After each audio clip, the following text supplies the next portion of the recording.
俺の胸に落ちてくる熱い心鎖で繋いでも今は無駄だよ邪魔するやつは指先一つでダウンさ You are shark 愛で鼓動速くなる You are shark 俺の鼓動速くなるお前もとのさまよう心今熱く燃えてる全て溶かす無残に飛び散るはずさ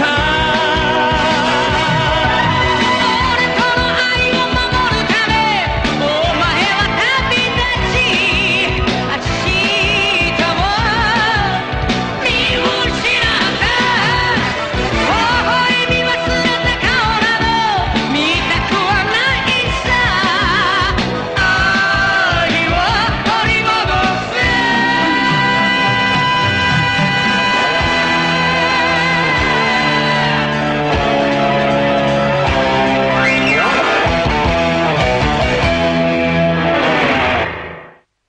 Bonjour à tous, et après cette magnifique introduction, je vais vous parler de la série animée Ken le Survivant ou Hokuto no Ken. Cette série est l'adaptation du célèbre manga de Tetsuo Hara et a été diffusée entre 1984 et 1988 dans le fameux Club Dorothée. Il s'agit de l'un des mangas les plus vendus au monde avec plus de 100 millions d'exemplaires. Alors l'histoire de Ken le Survivant, c'est celle de Kenshiro, l'héritier de l'Hokuto Shinken. Il s'agit de la technique la plus redoutable du monde.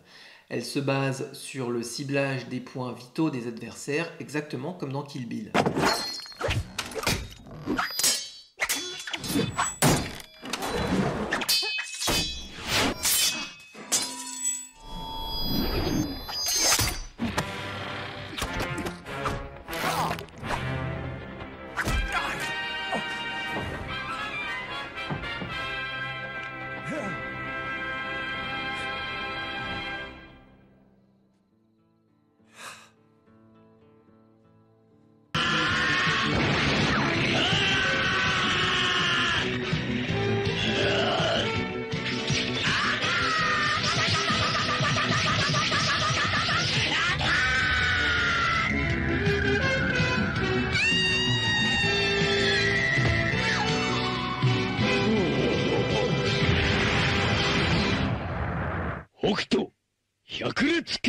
A l'opposé, étant donné qu'il ne pouvait y avoir qu'un seul héritier du Hokuto, les frères adoptifs de Kenshiro ont pour la plupart développé l'art du Hokuto Saiken, une technique de combat moins puissante, mais avec laquelle ils se servent pour faire régner le mal sur le Nouveau Monde. Kenshiro va donc devoir retrouver ses frères et anciens camarades d'école pour les confronter et s'imposer comme le guerrier ultime et faire régner l'ordre et la paix sur le monde.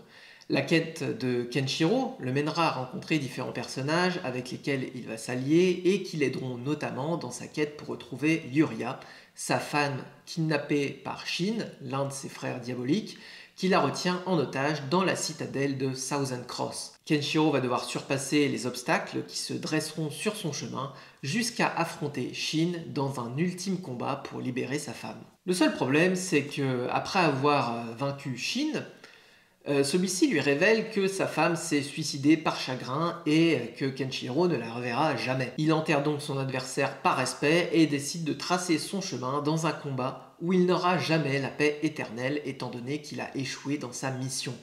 Cette partie du récit, pour moi, c'est la conclusion parfaite. Malheureusement, c'est seulement le premier arc de la série qui, finalement, passé cette histoire, se répète souvent avec le même schéma narratif. Kenshiro arrive dans un endroit, il fait face à de nouveaux ennemis, il les bat et poursuit sa route jusqu'au prochain boss. Alors que terminer ce manga par cet arc très sombre, puissamment personnel pour Kenshiro, ça aurait été une conclusion parfaite pour un animé, une œuvre qui n'offre aucun espoir à ses jeunes téléspectateurs. Et au final, on termine avec Yuria qui a été sauvée et qui n'est donc pas morte, ce qui atténue la puissance du dénouement du premier arc. Le monde de Ken le Survivant, c'est un monde froid, violent, sans aucune morale. C'est un environnement post-apocalyptique, Inspiré par le monde de Mad Max, le paysage est désertique, les villes sont détruites, les habitants tentent de survivre. Survie qui est presque mission impossible alors que règne la violence, la corruption et le pillage menés par des bandes armées qui dirigent les sociétés par la peur. Cette noirceur est teintée d'un humour noir et d'un côté absurde, porté par Kenshiro. Ken, c'est l'incarnation du surhomme nietzschéen. C'est dans notre époque celui que l'on pourrait appeler le Giga Chad, physiquement au-dessus de tout le monde, l'homme le plus fort du monde, invincible. Les combats sont absurdes, les ennemis volent dans tous les sens, terminent démembrés, décapités, implosent littéralement face à la puissance de la technique du Hokuto. Le sang jaillit à l'écran, une ultra-violence qui d'ailleurs aura posé quelques soucis au Club Dorothée pour lequel les producteurs étaient réputés peu regardants sur les contenus qu'ils achetaient. Pour une émission qui se voulait tout public et qui passait le matin à une heure de grande écoute. Et pourtant, cette ultra-violence, c'est ce qui a aussi fait le succès de la série et du manga.